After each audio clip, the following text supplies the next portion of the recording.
All right, welcome back. We are live. My name is Brian Penny, if you don't know me. I am the editor and owner of Clubhouse Conversations on Substack, on Reddit, on YouTube, everywhere on the internet. And what I'm doing is going over all the different aspects of Clubhouse, its culture, its technology, the Creator First program, all the things that have been going on with the drop-in audio app and the social media revolution. And today, what we're going to talk about is the reasons that Clubhouse is going to fail. And actually, Clubhouse has already failed. You just don't know it yet. And we're going to go over all of those fun reasons as to what's been going on and why I believe that it is a cult that I quit. And I am now speaking out to let everybody know what's going on in there. So we are going to go through one by one on the top 10 list. You can see the list if you want a spoiler alert down in the comments below. You can also find my Substack, which you can subscribe to, and you can become a member or subscribe to this channel. Feel free to click the bell to get notified whenever we go live. I'm doing at least a Monday through Friday. You can find the schedule 11:30 a.m. in Arizona time, and that's on my Substack. And then on top of that, I'm doing a bunch of random videos just to cover a bunch of different topics because there's a lot going on in there. So we're going to start with the number one reason why everything is going to fail at Clubhouse, which is fake news.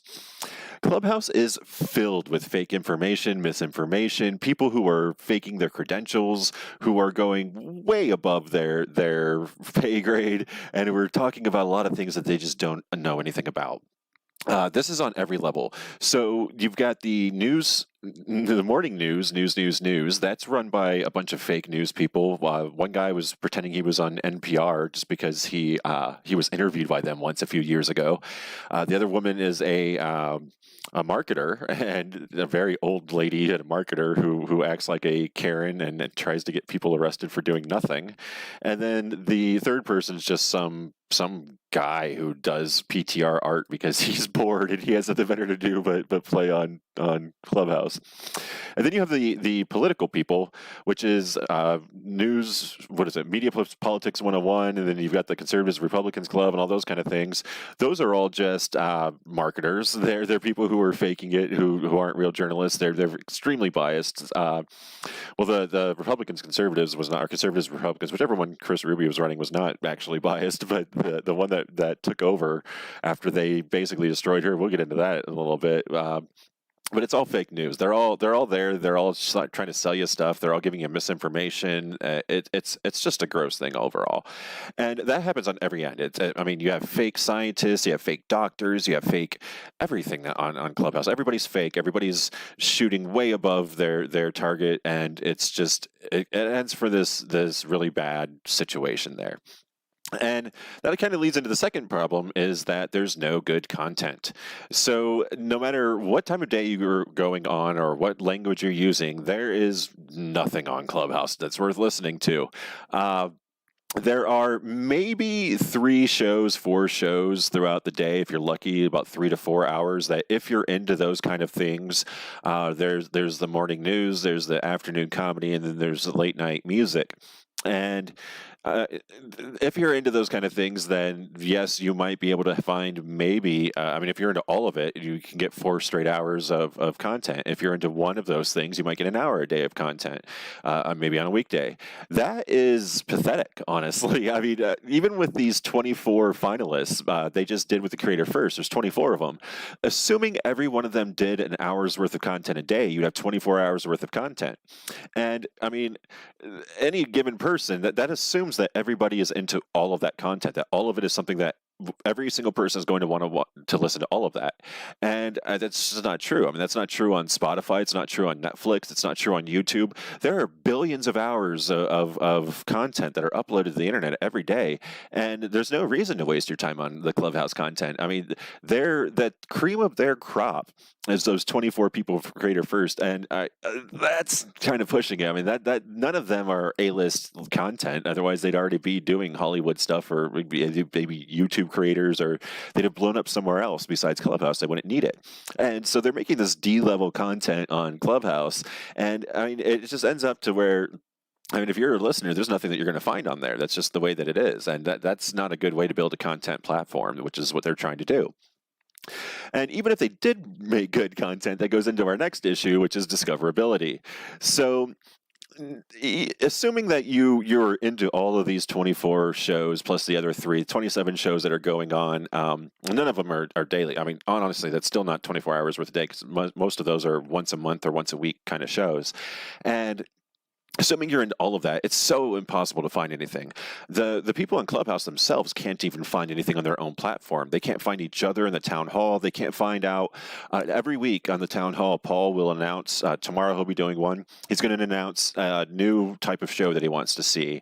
And he's hoping that somebody will make that show. And 9 times out of 10, that show already existed. He did it with Shoot Your Shot. He did it with the Love Line thing. He did it with the news. He's done it with my newsletter, everything. Paul is fully unaware that it exists, and he's not the only one.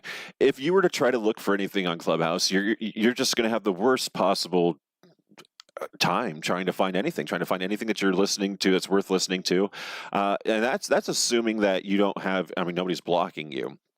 If you start getting into block fights, which most people are involved in, you're only going to see a small portion of the content because you're getting blocked out of all the rest of it.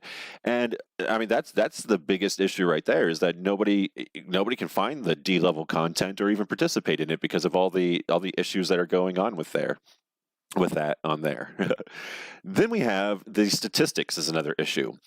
Should you go through and make something of yourself on Clubhouse? You're not really making anything of yourself, because nobody at Clubhouse provides you with statistics. If you were to go on Facebook, Twitter, Snapchat, TikTok, Pinterest, anywhere online, Google, Amazon, you're going to get your statistics. If you set up a shop, even eBay will tell me how many people go into my eBay account. Etsy does it.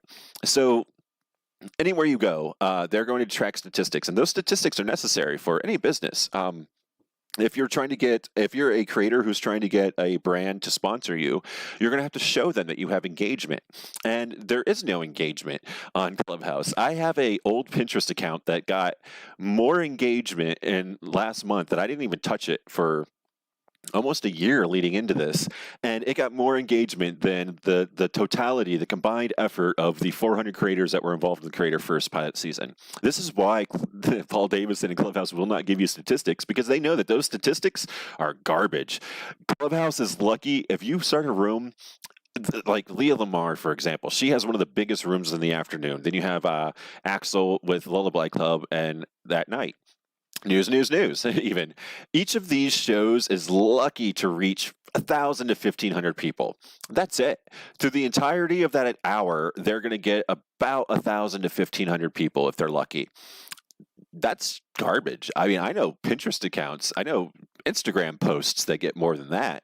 I mean, there are TikToks that are what, 60 seconds, 2 minutes at the most, I think they are, that get way more engagement than that. Clubhouse it's a ghost town. All the clubs are gone. Nobody's there. It's just this giant ghost town, and everybody's being sold in this fallacy because there is no real engagement and there's no real statistics. If he had statistics to prove anything was real, show them. Prove to all of us that what you're doing is real. And I mean, I'll say that I was wrong. How about that? If you could show me some statistics and show that you can beat what I'm doing on my dead Pinterest account on a Clubhouse, anything that you do on Clubhouse, that just is what it is. And no advertisers and no brands are ever going to come here. So the next problem that we have, number 5, is the moderation and blocking issues.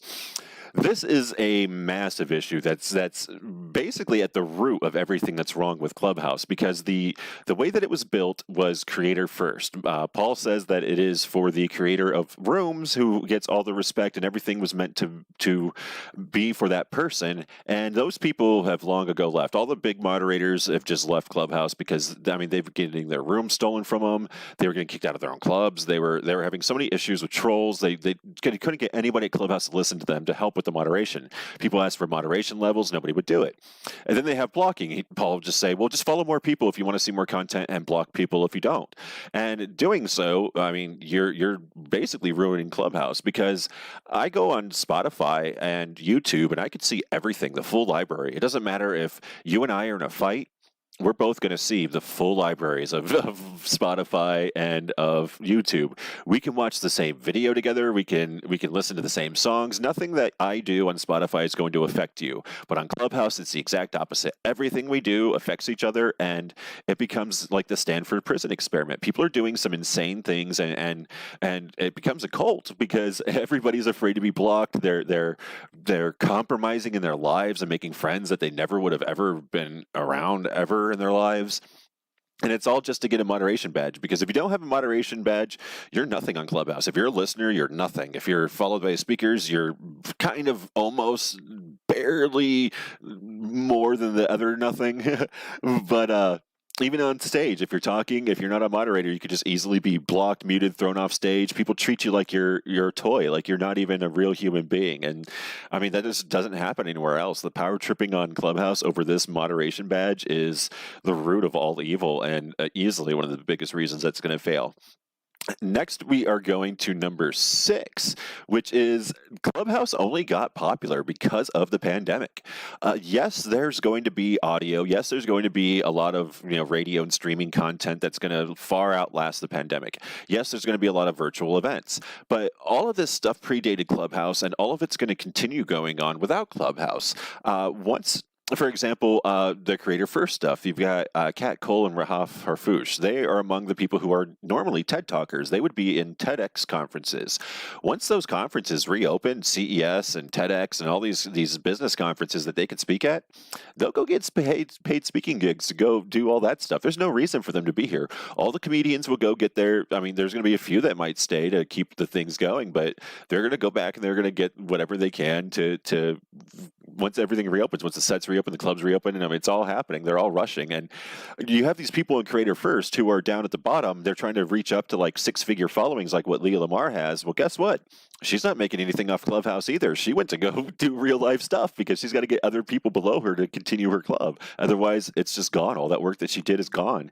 And I mean, that's a huge problem that everybody is building up these fake things. It's like building up a Minecraft thing and hoping that the Minecraft server stays forever. It might not. Paul might run out of money because he's an idiot and he spent all of his money on stupid things for content that doesn't really help with all the other problems like the moderation and everything else.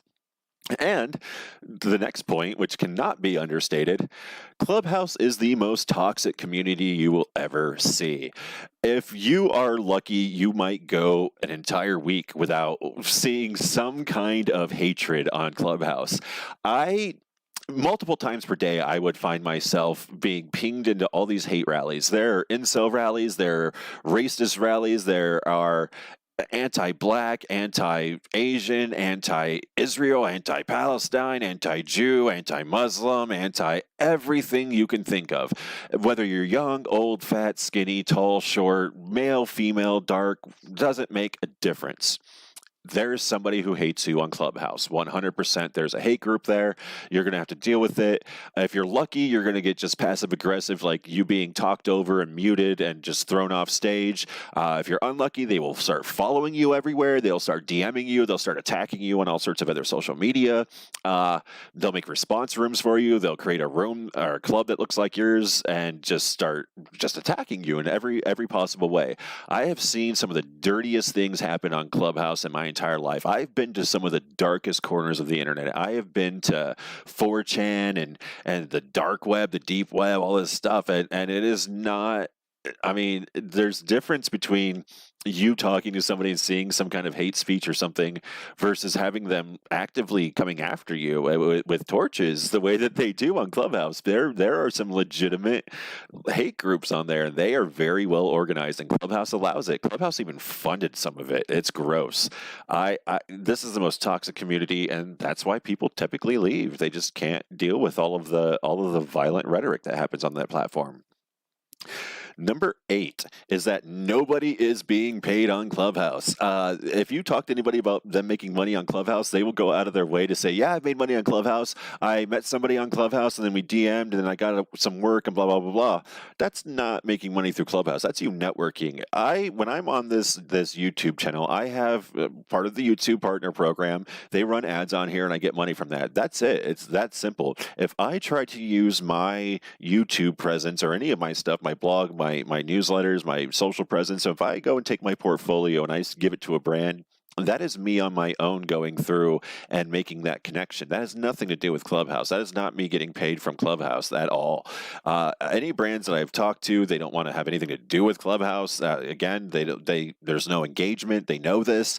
They've tried. People have wasted money on stupid things. There are people who will try to pay a creator like $1,000 just to show up on a stage for a minute, but that's about it. That's all they're getting paid for, is to like use their clout to help other Clubhouse people. But this is all stuff that doesn't even need to be done. This is all like a secondary market of ridiculousness. No listeners are listening to all this stuff and actually paying anybody, because they just don't make anything. And this is if you're an audio creator. I mean, if you're a developer, if you're a writer, if you're an artist, designer, photographer, you're not going to make anything on Clubhouse. People just want you to do everything for free. Like, the amount of free work that people try to panhandle off of me is just pathetic. Nobody on Clubhouse wants to do any of their own work. It's just this nonstop panhandling, trying to like get everybody to do stuff for you. And it's what the creator does. It's what everybody else does that follows his lead. And that's just the way that Clubhouse is. So then we get to number 9, which, when you have this toxic environment in which everybody's trying to take money from you, what you end up with is a bunch of people that are talking on stage to nobody in the audience. It is completely empty audience. Nobody's listening. No listeners want to be on there. Clubhouse is not listener first. It is listener last. It is listener not even accounted for. It is 100% creator first. Everything in there, they say it's creator first. It's creator first pilot season. It's a creator first platform. Well, this is what happens. You get a creator, you get them on stage, and there's nobody there because you weren't paying attention to the audience, and you get an empty room, and you get people that are talking to empty rooms, and that is what's happening on Clubhouse. That's why there's low engagement. That's why nobody's sponsoring anything. That's why nobody's making money, because people are not going to come in there and pay you $5 just to pat yourself on the back and do nothing and be self-important. That's just not listenable material. And that Clubhouse is filled with this material that is just not listenable, because it is people who are so busy talking on a platform that focuses on talkers. And I mean, if you're a listener, Clubhouse is not for you. Go anywhere else to listen to decent material. And of course, that leads to the last point, is that the competition is going to crush it. Clubhouse has taken so long. It has messed up so many different ways. It has just dropped the ball on every possible aspect. I was one of the hardest working creators on there. I was the hardest working creator for the month of May. I covered all of the Creator First pilot season episodes, which nobody at all did, whether they were a creator or part of Clubhouse. And right afterwards, at the end of May, what I did was I joined a Twitter space. I spoke with their highest leadership. Reggie Murphy, PhD, here you can see, is the research director at Twitter. I talked to 4 of them, his colleagues. They were all high-ranking within Twitter and Twitter Spaces, to explain to them how to fix Twitter Spaces so that it will destroy Clubhouse. The biggest thing, you can see also, I was in there with Ed, who is one of the biggest, the oldest club owners in Clubhouse, with the OG Club and the Startup Club and all those other things. And several of these people are very, very well known on Clubhouse. And we were all in this Twitter space talking about its demise, because I mean, Clubhouse is holding people hostage. It was their data hostage. There's all sorts of privacy concerns. Sex workers won't go near it. Women in general won't go near it. It's filled with all this stuff that, I mean, Twitter is not that much better, but they are learning to get better. It is a much different atmosphere when you go in there. Any of these spaces, Discord, Reddit, all these different places, they're so much better than Clubhouse. This one we broke down. You know, they don't need to have listeners in these rooms at all. It's easier for their programming to just let the entirety of Twitter listen. All these things will be broadcast. There's going to be spaces versus stages. The space is your private space. The stage is when you're broadcasting it onto your account for everybody to see, and they can all, you know, react to it, send you a message, whatever they got to do. And this integration between Twitter Spaces and Twitter already is going to make Twitter infinitely better than what Clubhouse can do. Spotify's already got everything done. It's the integrated recording, the podcasting, the ability to get statistics, the ability to get marketers interested, the ability to use your existing stuff. There's so many different things going on here as to why people are just avoiding Clubhouse and just building up their Twitter, their Reddit, their Discord, their Facebook. Even use any of the competitors, even the smaller ones. We're going to go into all that next week. But I mean, combined, all of these people are all these platforms are bigger than Clubhouse. It may be a $4 billion company, but Twitter's a $45 billion company, and it's been around for over a decade. You could still find old tweets from 2007 sitting around. It has all of that all still baked into it. Some of it is a ghost town too. Twitter's just as much of a ghost town as Clubhouse. There's a lot of empty stuff on there, but at the same time, it's still a more active community. So is Reddit. All these things, Facebook, they're going to crush Clubhouse. Even YouTube, the more time you spend on here on YouTube watching me, the time that you're not on Clubhouse. And that's just the way that it is. And so all of these reasons, these 10 reasons and plenty more are reasons why it's time to just wave goodbye to Clubhouse. Everybody, I deleted my Clubhouse account. There are people who still leave theirs up there. They plan on never returning. There are plenty of people who only went there once, like Justin Bieber, Eminem, Nicki Minaj. All these people went up there one time. They never came back. Unless Paul gives them a reason to come back, they have no reason to do so.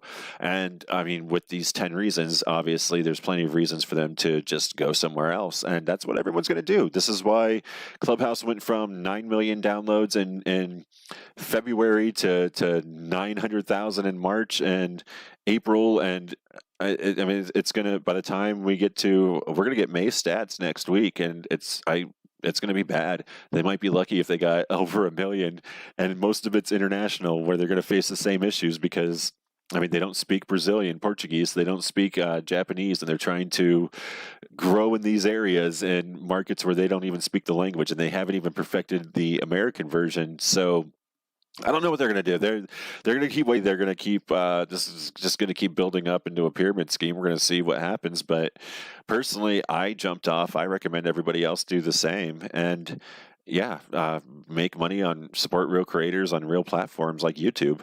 But other than that, this is Brian Penny. This is Clubhouse Conversations. Feel free to click down below to subscribe to the channel, or go subscribe to the newsletter. We have free and paid options on there. You can become a member of the channel also, and you can become a paid subscriber to the newsletter. So give me a follow, and we will see you every day, basically covering all the issues that you need to know about the Clubhouse Drop-In audio app.